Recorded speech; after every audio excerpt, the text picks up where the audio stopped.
Good afternoon, YouTube friends. Thanks for visiting my channel. Well, I bought this spaghetti off Amazon. Actually, the black, which is my negative, ended up being a roll of spaghetti. This here, I'm going to have to set it out a little bit more gentle, I guess. But this is for my solar panels. It's kind of nice having the black and the red, because then you don't have to second guess yourself while you're plugging it in. So I'm rerouting my solar. It was going into the house over here.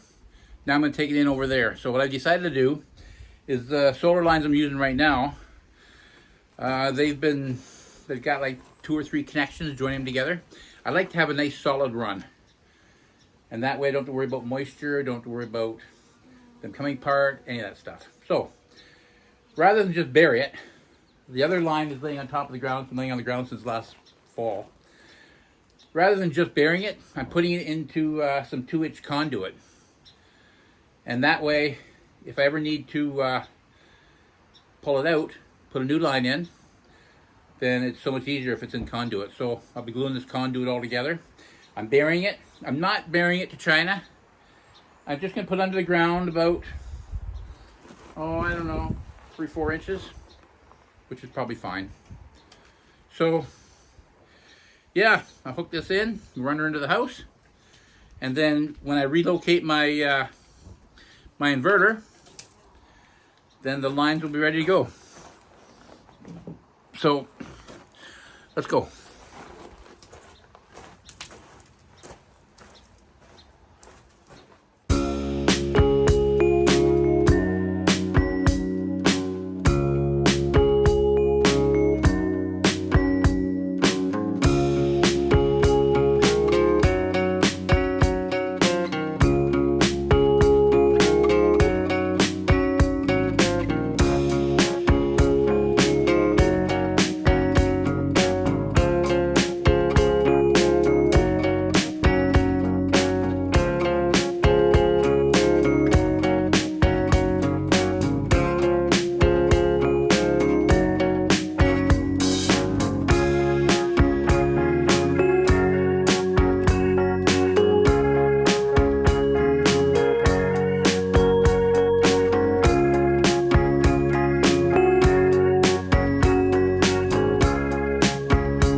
So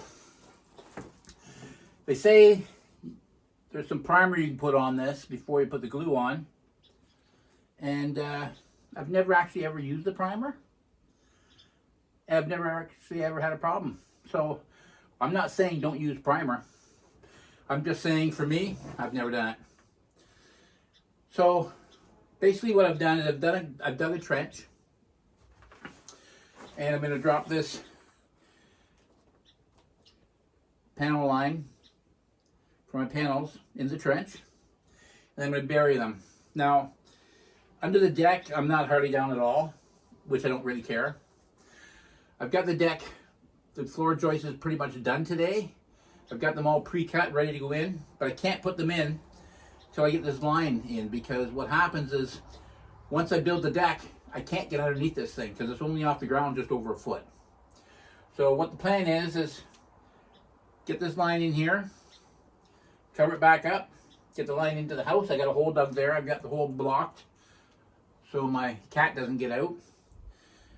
So I'm going to run this line out to the edge of the gravel, and then it's just going to go right straight to the solar panels from there. It's not in conduit because I didn't buy enough. And then what I'll do is I'll measure the distance, and I will still put it in conduit. Just because I don't know if mice will chew on this line or not. The other lines have been there since last summer, and they've never bothered it, but I don't like having the lines just laying on the ground. So they're going to be all in conduit all the way. So from here to the edge of the gravel, it's going to be buried.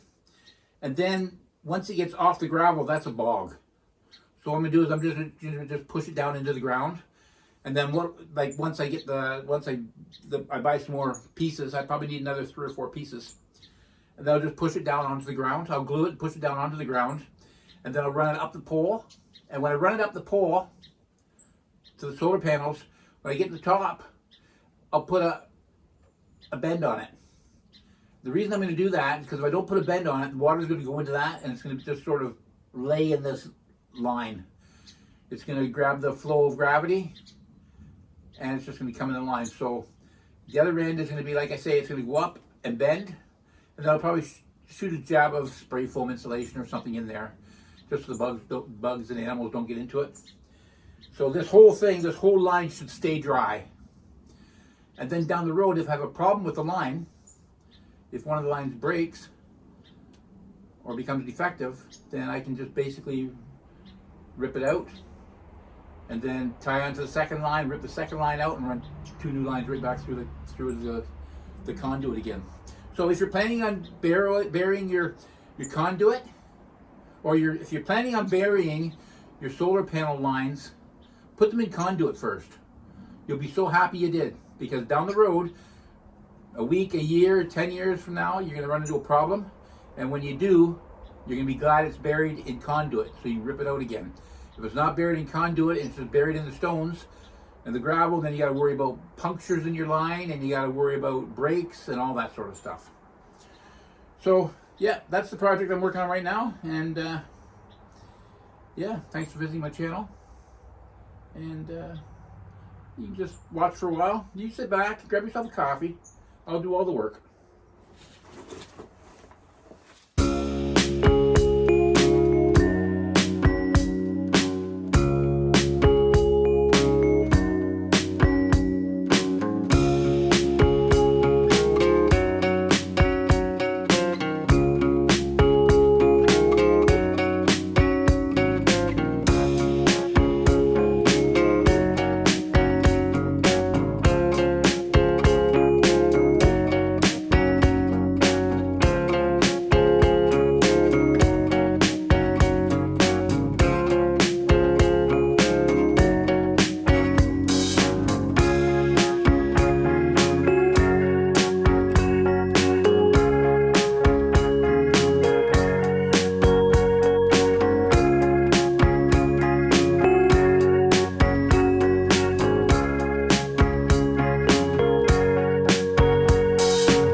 So there you have it. Wire is buried. One end's in the house. The other end's out by the solar panels. As soon as I move my inverter into this part of the house, I'll connect it. I'll disconnect the wires over there. I'll disconnect those wires from the panels. Connect the new wires to the panels. Have a nice straight run all the way into the house. As you can see, it had a lot of rocks. The reason there was so many rocks is because this whole house is actually built on a bog. And it was sort of like a swampy area. So we put down some geocloth, and then we put all kinds of rocks on top of it, and then we put our gravel. So I've got about 2 feet of gravel here holding this whole place up. And that's on top of all the trees that we crushed and basically corduroyed them. So yeah, if I would have not put it into conduit, you know, once in a while I may back my pickup truck back here. Not very often, but those rocks are all sharp, and for sure I would have split a wire. So yeah, so now the conduit's in, the lines are in. So now I move on to the next project. Thanks for watching, and have a great day. We'll talk to you in the next video.